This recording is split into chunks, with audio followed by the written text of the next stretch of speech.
Salut les game artistes, j'espère que vous allez bien. Aujourd'hui, nouveau modeling commenté. Et avant que je vous présente comment j'ai fait cette voiture, je voulais vous annoncer que du coup, c'est une accélération. Donc d'habitude, c'est une accélération de mon travail.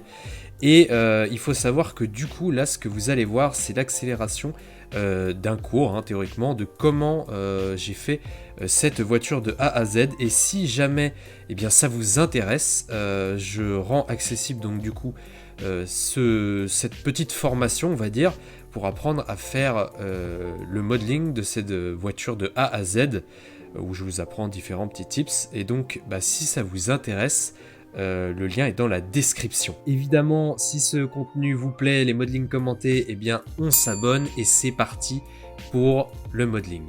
Alors je suis parti tout bêtement d'un cube, hein, très simple, qui va me permettre en fait de faire la forme au plus simple.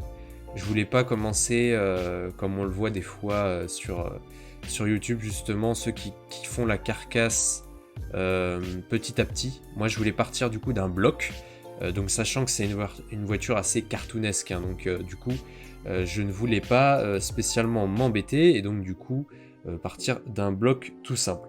Alors pour vous exposer un peu mes références, donc c'est une voiture qui est low poly du coup, hein, vous vous en doutez, cartoonesque et du coup qui est inspirée de plusieurs références. Alors la grande référence c'est la Ford Mustang 1966, couplée en plus à une GT, mais que j'ai quand même bien retouché, hein, avec un capot assez balèze. Bon, l'intérêt c'était de faire une voiture qui paraisse puissante, où tout est dans le capot, un peu à l'américaine justement. Donc du coup ça renvoie bien à l'image de la Mustang, mais c'était vraiment le principe là où je voulais un peu m'amuser à faire cette voiture. Tout était justement dans la puissance de cette voiture, et vous avez pu le voir du coup que même le reste de la voiture paraît minuscule et presque insignifiant comparé à tout ce qui se passe à l'avant. Donc du coup après la forme, hein, vous avez vu, j'ai fait pousser, donc on va appeler ça la cabine du pilote. Et puis ensuite du coup je place assez rapidement donc les feux, bon ça j'avais envie, ça me démangeait, et puis les pneus, puisque mine de rien ça va permettre. Donc au début j'ai commencé à voir à faire leurs emplacements, et puis je me suis aperçu qu'après les placer c'était peut-être mieux pour justement ensuite ajuster, on va dire, la carcasse de la voiture par rapport à eux. Ensuite, du coup, je place assez rapidement les fenêtres. J'en ferai pas tout de suite le volume. Je vais revenir ici, voilà, où je vais encore réajuster. Et puis, il sera temps quand même de faire aussi le pneu arrière. Donc, du coup, je m'y attaque. Pour le moment, je touche pas au pneu, ça sert à rien de rentrer tout de suite dans le détail. D'abord, on s'occupe du placement des choses. Et puis ensuite, je m'occuperai de retoucher tout cela.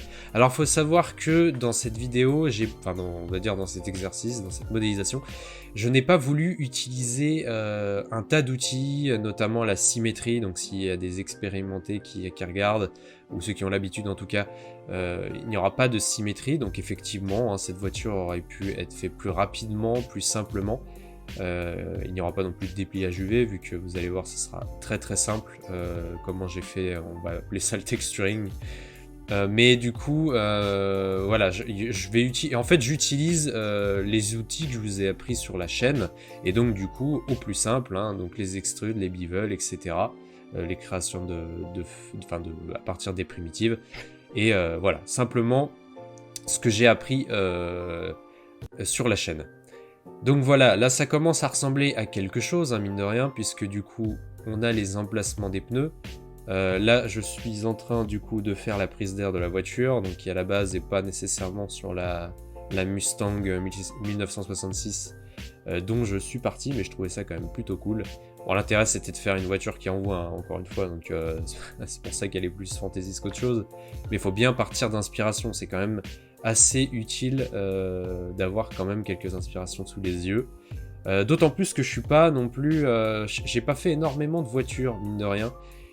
C'est pas forcément un domaine qui m'intéresse, même si évidemment j'ai moi aussi mes voitures préférées, etc. Mais c'est vrai que c'est pas quelque chose que j'ai souvent l'habitude de dessiner, de modéliser, etc. Disons que les voitures c'est cool, mais c'est pas non plus voilà, une grande passion dans ma vie. Donc là, voilà, je donne le volume aux fenêtres, et puis mine de rien, la voiture commence sérieusement à ressembler à quelque chose, hein.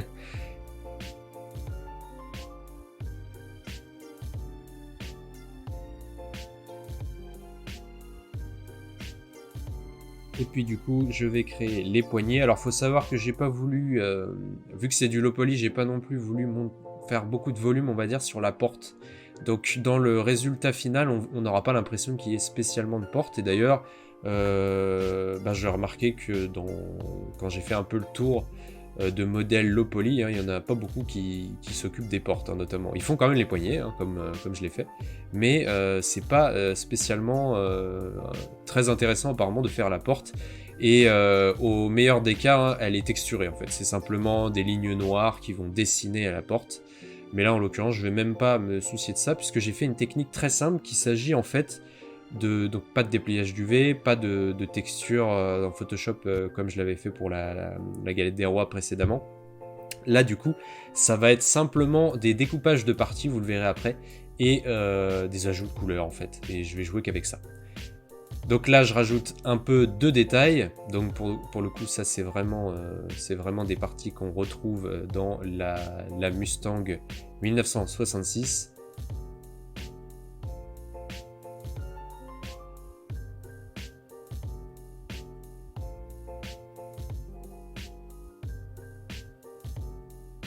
Voilà, là je regarde quand même pas mal la forme, c'est assez important de regarder l'entièreté de la forme, voir s'il n'y a pas d'erreur, voir si ça me convient, si c'est correct, etc. Et puis je rajoute toujours plus de détails, donc avec cette espèce de petite forme de sculpte, on va dire, qu'il y a également dans la Mustang. Alors du coup, bon là je l'ai un peu forcé.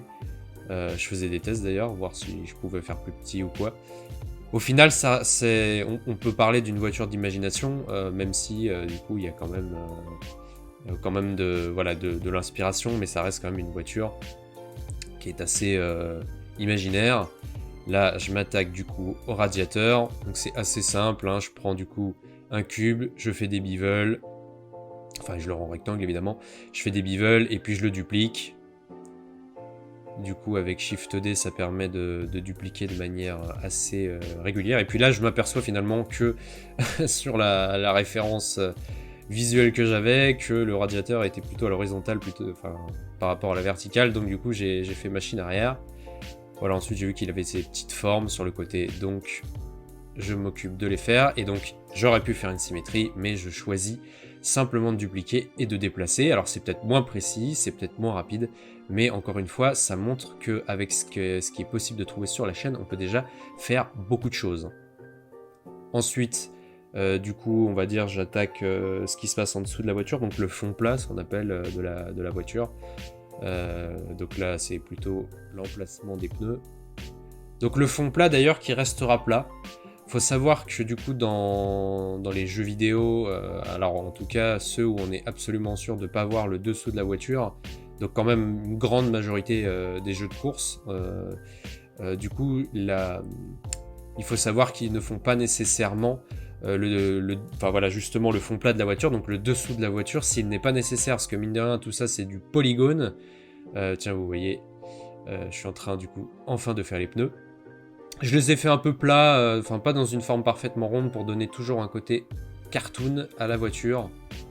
Enfin, genre, les pneus sont en train de plier sous le poids de la voiture. Et puis donc du coup, voilà, ce que je disais, c'est que dans les jeux vidéo, il n'est pas nécessaire de faire ce qu'on ne verra pas, encore plus si c'est du coup dans une optique d'optimisation, hein. Donc c'est vraiment, il y a vraiment un intérêt du coup à ne pas faire ce qui ne sera pas visible. Donc ensuite j'ai redressé la voiture parce que tout simplement, comme je l'avais fait de manière droite alors que les pneus ne font pas la même taille, et bien du coup la voiture ne pouvait pas toucher terre, enfin elle rentrait à moitié dans le sol, donc du coup je l'ai réajusté. Donc j'ai fait un petit pivot sur l'ensemble pour que du coup elle puisse rouler correctement. D'ailleurs on notera, c'est assez marrant, mais du coup théoriquement le pilote ne peut pas voir la route tellement la voiture du coup a un capot qui est très très haut. Mais bon, ça je le sais pertinemment, c'est toujours un peu drôle de le faire. Hein, pour le coup, ça pourrait être une voiture qui est dans un jeu plutôt cartoon et du coup ça peut totalement marcher. Ensuite pot d'échappement, je finis du coup eh bien le fond plat, voilà, avec l'emplacement des pneus, et puis ensuite je vais rajouter quand même quelques détails puisqu'il me reste encore 2-3 petites choses, notamment j'ai pas fait la petite antenne qui assure la voiture, j'ai pas fait le lien, voilà, entre les pneus. Ça vous voyez, ça peut être visible sous certains angles, enfin je me rends peut-être pas assez compte, mais c'est déjà quelque chose qui est peut-être plus visible que le bas de caisse, donc du coup je préfère quand même le faire. Bah voilà, tout simplement les rétros.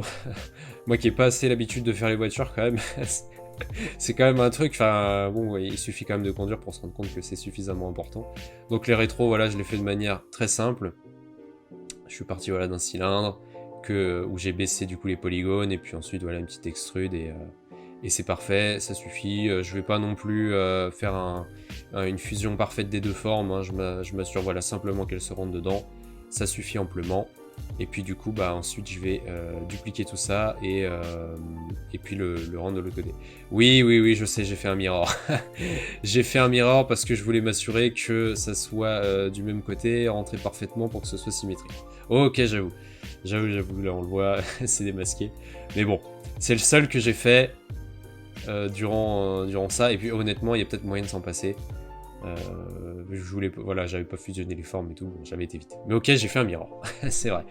Voilà, ensuite je fais du coup l'antenne de la voiture, donc toujours basé sur le modèle Mustang, qui est très simple, soft, c'est vrai que ça marche très bien. J'ai eu un peu de mal, mais j'y ai passé un peu de temps d'ailleurs sur cette antenne. Voilà, j'ai mis un peu de polygone, donc tac. Mais vu que j'avais modifié la forme, l'historique m'aurait un peu embêté. Je rajoute, voilà, ça. Je vais faire les mêmes à l'arrière, du coup.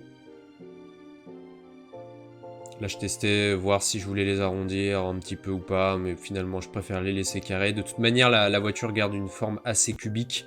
C'est totalement voulu, hein, parce que le problème, c'est que j'avais peur qu'en arrondissant certaines formes, qu'il y ait d'autres formes qui paraissent trop cubiques, donc du coup, on s'en sort pas, et à la fin, finalement, on s'en tire avec une voiture presque trop réaliste, ou semi-réaliste en tout cas, donc là, je voulais rester quand même très très simple. À la fois low poly et cartoon, et du coup j'ai préféré laisser des formes assez cubiques, et puis je trouve que d'ailleurs ça marche bien, ça donne presque un côté un peu plus agressif à la voiture, donc du coup ça m'allait très bien. Ensuite j'arrive à la fin donc de la modélisation, donc là je suis en train de découper les parties. C'est comme je vous disais juste avant, donc en fait ce que je vais faire en fait, c'est que toutes les parties qui ont le même matériau, donc la même couleur, la même brillance, en fait je vais les découper et je vais les extraire donc avec l'outil extract. Et donc tout ça, je l'explique d'ailleurs dans la petite formation, hein, qui est disponible dans la description. Et du coup, ça va permettre en fait de donner des matériaux, voilà, à chaque partie et de les contrôler. Donc ça veut dire que si je change la couleur de ce matériau, toutes les parties qui ont été affectées vont pouvoir être modifiées. Et comme finalement, il y a pas mal, il y en a quand même un petit nombre, mais il y a pas tant de matériaux que ça. Du coup finalement ça va permettre de gérer assez simplement la voiture, de pas faire des allers-retours dans Photoshop ou un logiciel de texturing, et ça permet de montrer aussi que voilà, on peut faire des belles modélisations très simplement finalement, sans utiliser 40 000 logiciels, hein. Tout a été fait dans Maya. Et un petit peu Sketchfab quand même à la fin pour le rendu, mais ça permet de montrer que c'est assez simple. Là je rajoute des petites bandes blanches qui étaient pas qui étaient pas tout à fait pareilles sur mon modèle d'origine, mais j'avais envie de faire ça. Ça donne un petit peu voilà, de cachet à la voiture, et puis je rajoute un socle comme si ça pouvait être un peu une voiture de collection. C'est vrai qu'elle fait un peu jouet, hein, donc du coup j'avais envie de faire ça. Donc du coup voilà, j'ai rajouté ce petit socle, je rajuste bien, et puis je vais rajouter voilà une les devantures que je vais extruder. Et en fait, je vais faire en sorte que enfin, vu qu'il est en plusieurs parties, ce socle, je vais faire en sorte qu'après, ce soit posé sur une espèce de route. Enfin, de toute façon, vous l'avez vu dans le rendu final. Donc là, voilà, je commence à attribuer mes matériaux. Ça commence à ressembler quand même de plus en plus au rendu final, mais il faut savoir que du coup, je me préoccupais juste en fait de placer et de nommer, on va dire, les parties, puisqu'en fait, vu que c'était que des couleurs et même pas des textures, même pas des images, et bah du coup, en fait, ce qui était pratique, c'est que dans le logiciel de rendu, donc que ce soit Sketchfab ou Marmoset, du coup, en fait, après, il était possible de modifier les couleurs et bien comme on le souhaitait. Et ça, bah, c'est quand même plutôt pratique dans ce cas précis. Puisque des fois, bah, on n'a pas tellement la main, hein, si c'est une texture, donc du coup, là, ça permettait voilà, de pouvoir les modifier. Donc finalement, voilà, c'est pour me donner un pré-rendu très simpliste, et puis pour voir un peu ce que ça donnait. Et puis mine de rien, ben, on commence à arriver du coup à la fin, hein, puisque là, je suis en train d'attribuer les dernières couleurs. Et puis du coup, ben, c'est la fin de cette voiture. Donc voilà, j'espère que ce modeling commenté vous a plu, hein. Donc encore une fois, si ça vous plaît vraiment, eh bien on n'hésite pas à s'abonner, à partager, à liker et puis à commenter, hein. Et puis évidemment, entraînez-vous, vous aussi, donc à faire des voitures ou à faire autre chose. Ça vous exercera, que vous soyez débutant ou pas. Voyez si vous pouvez reproduire voilà, quelque chose qui ressemble un petit peu à ce modèle-ci. Et puis bah évidemment, si ça vous intéresse de savoir vraiment comment j'ai fait, eh bien vous pouvez retrouver dans la description, donc voilà, une vidéo de formation gratuite qui plus est, et où je vous montre étape par étape de A à Z comment j'ai fait, donc pas jusqu'à Sketchfab, hein, mais jusqu'à tout ce qu'il y a eu dans Maya. Je vous montre comment j'ai fait, et puis comme ça vous pourrez être au courant de tout et bien apprendre peut-être 2-3 petites choses. Voilà, moi je vous dis à très bientôt pour un nouveau contenu. Salut!